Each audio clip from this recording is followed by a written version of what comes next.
සුබ උදෑසනක්. ස්වාමීන් වහන්සේ මට කතා කොට ඔබ මාගේ පුත්‍රයෙය. අද ඔබ ජනිත කෙලෙමි.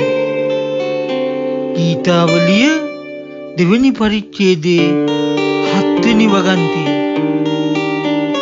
උන්වහන්සේ තුල ජනිත වුණේ ගැලවීම ලැබපු දවසේ. ඉතින් අපි අලුත් මැවිල්ලක් නේද? ඔබට සුබ දවසක්.